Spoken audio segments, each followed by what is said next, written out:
Hello and welcome back to my channel. আশা করি সবাই ভালো আছো, সুস্থ আছো, আনন্দে আছো আর জাস্ট দারুণ আছো। নো টেনশন, সব ভালো যাবে, খুব ভালো যাবে পরীক্ষা। তো আজকে আমি ক্লাস 10-এর আফ্রিকা কবিতার কোয়েশ্চেন আনসার লাস্ট পার্ট, আজকে হচ্ছে থার্ড পার্ট, এটাই লাস্ট। এর আগে আফ্রিকা কবিতার উপর দুটো ভিডিও আপলোড হয়েছে, যারা দেখোনি তারা প্লিজ আগের দুটো দেখে এসে আজকেরটা দেখো। আজকে আমি কোয়েশ্চেন আনসার এটা থেকে শেষ করছি। তো আগেই বলে রাখি, আমি 4+1 মানে 5 নম্বরের মতো করে লেখাচ্ছি। তোমাদের যেটা 2+1-এর যেটা ছোটো আছে সেগুলো যদি আসে এর মধ্যে থেকেই তো আসবে। তো তখন কিন্তু এতটা লিখো না, একটু ছোটো, আমি বড়টা লিখে রাখলাম। ছোটো লেখালে বড়টা লিখতে পারবে না, আর বড়টা লিখালে ছোটোটা ইজিলি লিখতে পারবে, তাই আমি বড়টা লিখিয়ে রাখছি, ঠিক আছে? কারণ আবার বড়টা লিখে আবার ছোটোটা লিখবো, ওয়েস্ট অফ টাইম, একই কথা বলবো, তো সেটার দরকার হবে না, ঠিক আছে? চল লেটস স্টার্ট। ফার্স্ট লেখো আজকে, হাই ছায়াবৃত বৃতা, হাই ছায়াবৃতা ড্যাশ, ছায়াবৃতা বলার কারণ কি, তার সম্পর্কে কবি কি বলেছেন সংক্ষেপে লেখো। আনসার, রবীন্দ্রনাথ ঠাকুর রচিত আফ্রিকা কবিতার উদ্ধৃত অংশে নিবিড় অরণ্যে ঘেরা পরিবেশে আফ্রিকার অবস্থান, সেখানে সূর্যের আলো পৌঁছতে পারে না, তাই আফ্রিকাকে ছায়াবৃতা বলা হয়েছে। প্যারা চেঞ্জ, রবীন্দ্রনাথ ঠাকুরের আফ্রিকা কবিতা থেকে উদ্ধৃত অংশটিতে কবি যেন আফ্রিকার জন্মলগ্নের ইতিহাসটি তুলে ধরেছেন। ঘন অরণ্য ঘেরা ভূখণ্ডে আফ্রিকার জন্ম, তাই কবি বলেছেন বনস্পতির নিবিড় পাহারা। অরণ্য এত ঘন যে সূর্যের আলো সেখানে প্রবেশ করতে পারে না, তাই আলোকে বলা হয়েছে কৃপণ। আফ্রিকার জন্মলগ্নে ভৌগোলিক পরিবেশ ছিল অত্যন্ত প্রতিকূল। সৃষ্টিকর্তা ঈশ্বর নিজের খেয়ালে ভাঙা গড়ার কাজ করেন, তার সন্তোষের উপর নির্ভর করে সৃষ্টির স্থায়িত্ব। না হলে তিনি অধৈর্য হয়ে নতুন সৃষ্টিকে ধ্বংস করে আবার গড়তে থাকেন। বিধাতার এই ঘন ঘন মাথা নাড়ার দিনে ভয়ঙ্কর সমুদ্রের বাহু প্রাচী পৃথিবীর বুক থেকে আফ্রিকাকে ছিনিয়ে নিয়ে যায়। এইভাবেই নতুন ভূখণ্ড হিসেবে আফ্রিকা মহাদেশের জন্ম হয়। ভৌগোলিক দিক থেকে আফ্রিকার অবস্থান নিরক্ষীয় অঞ্চলে, এই কারণে অঞ্চলটি ঘন অরণ্যে ঘেরা, সূর্যের আলো এখানে পৌঁছাতে পারে না। প্রকৃতি যেন বাধার প্রাচীর করে তুলে আফ্রিকাকে পাহারা দিয়ে আছে। এই প্রসঙ্গেই কবি আলোচ্য উদ্ধৃতিটি করেছেন। নেক্সট, এলো ওরা লোহার হাতকড়ি নিয়ে, ওরা কারা, তাদের নগ্ন রূপের পরিচয় দাও। অথবা এলো ওরা লোহার হাতকড়ি নিয়ে, ওরা বলতে কাদের কথা বলা হয়েছে, ওরা এসে কোন পরিস্থিতিতে কিরূপ আচরণ করে তা কবিতা অনুসরণে লেখো।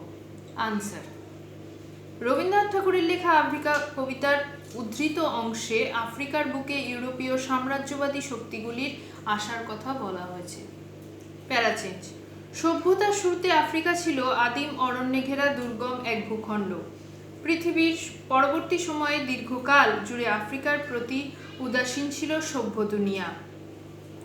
কিন্তু যখন এই আফ্রিকার দিকে উন্নত বিশ্বের চোখ পড়ল, তখন এই মহাদেশ তাদের অত্যাচারের শিকার হলো। নেকড়ের থেকেও ধারালো তাদের নখ। ইউরোপীয় শক্তিরা আফ্রিকাকে ব্যবহার করলো ক্রীতদাস সরবরাহের কেন্দ্র হিসাবে। লোহার হাতকড়ি নিয়ে তাদের আগমন ঘটল আফ্রিকার মানুষদের বন্দি করে নিয়ে যাওয়ার জন্য। তথাকথিত সভ্য জাতির বর্বর লোভ এভাবে নিজেদের অমানবিক রূপটিকেই প্রকাশ করল। অসহায় আফ্রিকার ধূলি কান্নায়, রক্তে এবং চোখের জলে মিশে কাদায় পরিণত হলো। দস্যুবৃত্তির নির্লজ্জ দৃষ্টান্ত রেখে গেল সভ্য দুনিয়া। তাদের অত্যাচার যেন চিরচিহ্ন হয়ে গেল অপমানিত আফ্রিকার ইতিহাসে। শুধু মানব সম্পদ নয়, প্রাকৃতিক সম্পদও সভ্য ইউরোপীয় শক্তিগুলির লোভের লক্ষ্য হলো। উদ্ধত এইসব দেশের অত্যাচার আর অমানবিকতায় এভাবেই বারে বারে লাঞ্ছিত হতে হয়েছে আফ্রিকাকে। নেক্সট কোয়েশ্চেন, গর্বে যারা অন্ধ তোমার সূর্যহারা অরণ্যের চেয়ে, গর্বে কারা অন্ধ, উদ্ধৃত অংশটির মধ্যে দিয়ে কবির অভিপ্রেত অর্থটি বুঝিয়ে দাও। আনসার, রবীন্দ্রনাথ ঠাকুরের আফ্রিকা কবিতায় যে তথাকথিত সভ্য ইউরোপীয় দেশগুলির আফ্রিকাকে লুঠের উদ্দেশ্যে আক্রমণ করেছিল, তারাই গর্বে অন্ধ। প্যারা চেঞ্জ, আদিম অরণ্যে ঢাকা আফ্রিকা একদা শুধু দুর্গমই ছিল না, সে নিজের চারপাশে তৈরি করে নিয়েছিল এক রহস্যময়তা। অন্যদিকে উন্নত ইউরোপীয় দেশগুলি দীর্ঘ সময় ধরে আফ্রিকাকে উপেক্ষা করে গিয়েছিল, কিন্তু ধীরে ধীরে আফ্রিকার প্রাকৃতিক এবং মানব সম্পদে আকৃষ্ট হলো ইউরোপীয় রাষ্ট্রগুলি। ফলে আক্রান্ত হলো আফ্রিকা। প্রথমে তাদের আগমন ঘটল কৃতদাস সংগ্রহের জন্য। লোহার হাতকড়ি নিয়ে আসা ইউরোপীয় শক্তিগুলি হিংস্রতার দিক থেকে আফ্রিকার নেকড়েকেও হার মানিয়ে দেয়। এই তথাকথিত সভ্য জাতিগুলির আচরণে যে বর্বর লোভের প্রকাশ ঘটল তা নির্লজ্জ অমানবিকতাকেই স্পষ্ট করল। রক্ত আর চোখের জলে ভিজে যাওয়া আফ্রিকার মাটি হয়ে উঠল মানবতা আর ইতিহাসের অপমানের অবাধ ক্ষেত্র। আফ্রিকার অরণ্য তার গভীরতা এবং দুর্গম চরিত্রের জন্য বাকি পৃথিবীর সমীহ আদায় করেছে চিরকাল, কিন্তু সেই গর্বকে অনায়াসে হারিয়ে দিয়েছে তথাকথিত সভ্য ইউরোপীয় দেশগুলির ঔদ্ধত্য ও অহংকার। উল্লিখিত মন্তব্যের মধ্যে দিয়ে অত্যাচারী এবং অহংকারী স্বভাব বৈশিষ্ট্যকে কবি স্পষ্ট করতে চেয়েছেন। নেক্সট কোয়েশ্চেন, সভ্যের বর্বর লোভ নগ্ন করল আপন নির্লজ্জ অমানুষতা। সভ্যের বর্বর লোভ বলতে কিসের কথা বলা হয়েছে? কিভাবে তার নির্লজ্জ অমানুষতাকে প্রকাশ করেছিল? আনসার, রবীন্দ্রনাথ ঠাকুর রচিত আফ্রিকা কবিতায় আফ্রিকার উপর সাম্রাজ্যবাদী শাসকদের অত্যাচার ও শোষণ বঞ্চনার কাহিনীকে তুলে ধরেছেন। প্রাকৃতিকভাবে দুর্গম আফ্রিকা দীর্ঘ সময় জুড়ে ইউরোপীয় শক্তিগুলির নজরের বাইরে ছিল, কিন্তু 19 শতকের শেষে প্রায় পুরো আফ্রিকা ইউরোপের বিভিন্ন দেশের উপনিবেশে পরিণত হয়। প্রথম পর্যায়ে আফ্রিকাকে ব্যবহার করা হয় কৃতদাস সরবরাহের কেন্দ্র হিসাবে। তারপরে সেখানকার প্রাকৃতিক সম্পদে নজর পড়ে ইউরোপীয় রাষ্ট্রগুলির। মনে রাখতে হবে, গোটা পৃথিবীর খনিজ পদার্থের 30% আফ্রিকায় উৎপাদিত হয়। সোনা ও প্ল্যাটিনামে আফ্রিকা সমৃদ্ধ। তাই প্রায় প্রতিটি শক্তিশালী ইউরোপীয় দেশই সেখানে তাদের উপনিবেশ স্থাপন করে। আফ্রিকাকে নির্লজ্জভাবে শোষণ করাই শুধু নয়, তাদের অধিকার কেড়ে নেওয়ার কাহিনীও রচিত হয়। প্যারাচেঞ্জ, ইউরোপীয় শক্তিগুলি শুধু আফ্রিকার প্রাকৃতিক সম্পদ লুট করেই থেমে থাকেনি, মানবিকতার লাঞ্ছনাও ঘটিয়েছে। আফ্রিকা কবিতাটি রচনার অনুরোধ যিনি কবিকে করেছিলেন, সেই কবি অমিয় চক্রবর্তী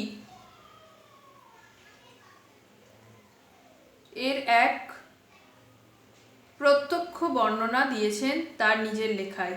মুসোলিনির ইটালি আফ্রিকার আবিসিনিয়া আক্রমণ করে দেশকে নিঃস্ব আর রক্তাক্ত করে দেয়। আফ্রিকা হয়ে ওঠে উন্নত সভ্যতার নির্লজ্জ অমানুষতার লীলাক্ষেত্র। নেক্সট কোয়েশ্চেন, চিরচিহ্ন দিয়ে গেল তোমার অপমানিত ইতিহাসে। কাকে এ কথা বলা হয়েছে? কিভাবে তার অপমানিত ইতিহাসে চিরচিহ্ন মুদ্রিত হলো? অথবা চিরচিহ্ন দিয়ে গেল তোমার অপমানিত ইতিহাসে, তোমার বলতে কার কথা বলা হয়েছে, তার অপমানিত ইতিহাসের সংক্ষিপ্ত পরিচয় দাও। আনসার,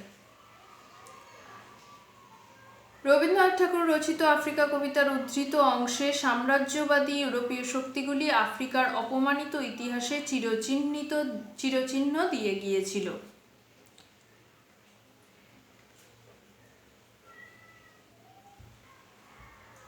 প্যারাচেঞ্জ, রবীন্দ্রনাথ ঠাকুর আলোচ্য কবিতায় আফ্রিকার উপর সাম্রাজ্যবাদী শাসকের অত্যাচার ও শোষণ বঞ্চনার কাহিনীকে বর্ণনা করেছেন। প্রাকৃতিকভাবে দুর্গম আফ্রিকা দীর্ঘ সময় ইউরোপীয় শক্তিগুলির নজরের বাইরে ছিল, কিন্তু 19 শতকে ইউরোপীয়রা আফ্রিকায় উপনিবেশ স্থাপন করে। এই শতকের শেষে প্রায় পুরো আফ্রিকা ইউরোপের বিভিন্ন দেশের উপনিবেশে পরিণত হয়। এসব তথাকথিত সভ্য রাষ্ট্রশক্তি আফ্রিকার মানুষদের উপর নির্মম অত্যাচার চালাতো। সেখানকার মানুষের অধিকার কেড়ে নেওয়া হয়। তৈরি হয় মানবিকতার লাঞ্ছনার কাহিনী। আফ্রিকার মানুষকে কৃতদাস হিসাবে সরবরাহ করা হতে থাকে। আফ্রিকার প্রাকৃতিক সম্পদ হয়ে ওঠে আকর্ষণের কেন্দ্র। তাদের নির্লজ্জ লোভ যেন বর্বরতার রূপ ধরে আত্মপ্রকাশ করে। ক্ষতবিক্ষত হয় আফ্রিকার মানুষ, তাদের রক্ত আর চোখের জলে কর্দমাক্ত হয় আফ্রিকার মাটি। সাম্রাজ্যবাদী রাষ্ট্রনায়কদের কাঁটা মারা জুতোর নিচে বিভৎস কাদার পিণ্ড যেন চিরকালের মতো অত্যাচারের চিহ্ন রেখে গিয়েছিল আফ্রিকার অপমানিত ইতিহাসে। নেক্সট, কবির সঙ্গীতে বেজে উঠেছিল সুন্দরের আরাধনা। উদ্ধৃতাংশটির মধ্যে দিয়ে কবির যে বক্তব্য ফুটে উঠেছে তা বিবৃত করো। আনসার, রবীন্দ্রনাথ ঠাকুরের আফ্রিকা কবিতায় আফ্রিকার বুকে তার প্রাকৃতিক এবং মানব সম্পদের লোভে ইউরোপীয় দেশগুলি নিদারুণ অত্যাচার চালাচ্ছিল। চোখের জল আর রক্তে ভেজে যাচ্ছিল আফ্রিকার মাটি। লাঞ্ছনার চিরস্থায়ী চিহ্ন আঁকা হয়ে যাচ্ছিল আফ্রিকার অপমানিত ইতিহাসে। এই পরিস্থিতিতেই সম্পূর্ণ বিপরীত ছবি দেখা যাচ্ছিল আক্রমণকারী ইউরোপীয় দেশগুলিতে। তাদের পাড়ায় পাড়ায় দয়াময় দেবতার নামে মন্দিরে পুজোর ঘণ্টা বাজছিল, শিশুরা নিশ্চিন্তে খেলছিল মায়ের কোলে।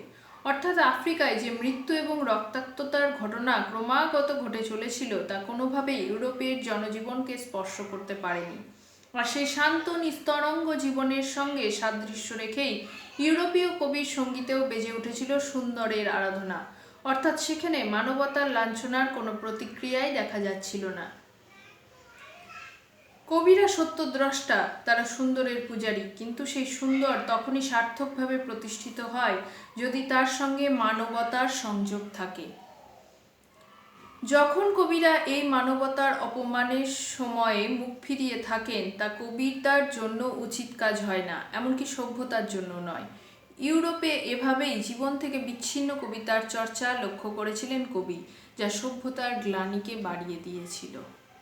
নেক্সট, এসো যুগান্তের কবি। কোন পরিস্থিতিতে যুগান্তের কবিকে আহ্বান জানানো হয়েছে? তার কাছে কবির কি প্রত্যাশা? অথবা সেই হোক তোমার সভ্যতার শেষ পুণ্যবাণী। কোন প্রসঙ্গে এই কথা বলা হয়েছে? উক্তিটির তাৎপর্য বিশ্লেষণ করো।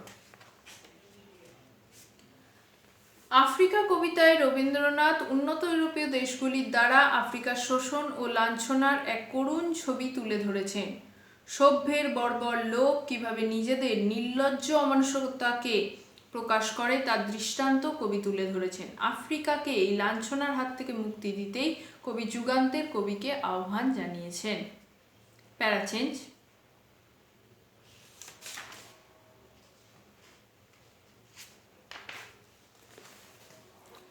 সভ্য ইউরোপীয় রাষ্ট্রগুলি দ্বারা আফ্রিকা দীর্ঘকাল অত্যাচারিত হয়েছে। আফ্রিকার মানুষদের কৃতদাস হিসাবে বন্দি করে নিয়ে যাওয়া হয়েছে।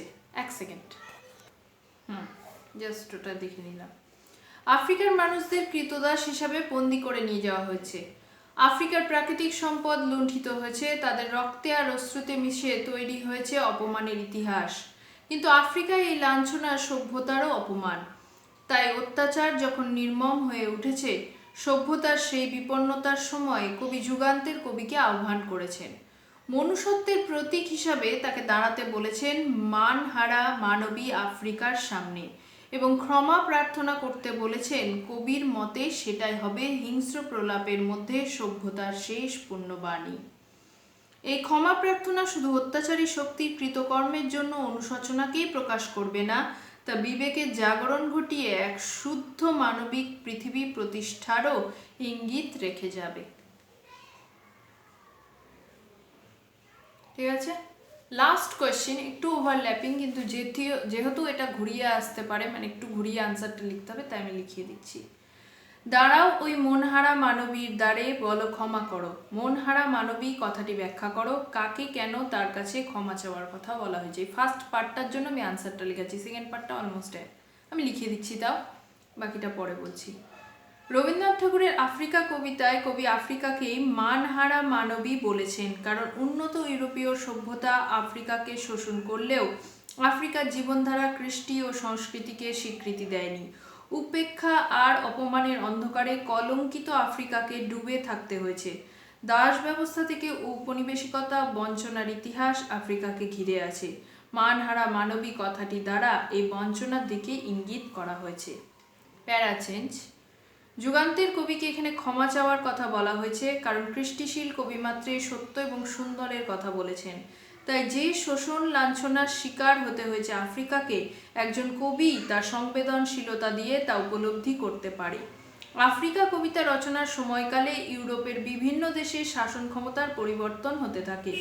আফ্রিকা এবং তার অধিবাসীদের ওপর যে অত্যাচার হয়েছে তার ক্ষমা ভিক্ষা প্রার্থনা করাটাই সভ্যতার সবথেকে বড় কর্তব্য হওয়া উচিত বলে কবি মনে করেছেন। চারপাশে হিংস্র প্রলাপের মধ্যে একেই কবি সভ্যতার শেষ পুণ্যবাণী বলে মনে করেছেন। অর্থাৎ কবি চেয়েছেন যে নতুন আফ্রিকা তৈরি হবে, মানবিক প্রশান্তি যেন তার পথ সাথী হয়। ঠিক আছে, আফ্রিকা শেষ, মানে আফ্রিকা কবিতাটার আলোচনা শেষ। নেক্সট দিন অন্য নতুন কোনো একটা টপিক নিয়ে, অন্য যেটা আছে তোমাদের, বেশ অনেকগুলোই হয়ে গেছে। এছাড়া আচ্ছা আমি তোমাদের বলি, তোমাদের গ্রামার পোর্শনের তিনটের মধ্যে তো দুটো আছে, তার মধ্যে একটা কারক সম্বন্ধে আলোচনা কিন্তু আমি করে দিয়েছি বিস্তারিত, মানে কোয়েশ্চেন আনসার সমেত পুরোটা লিখিয়ে দিয়েছি। কারক সম্বন্ধ যেটা, ওটা আমার চ্যানেলটা গিয়ে দেখে নেবে।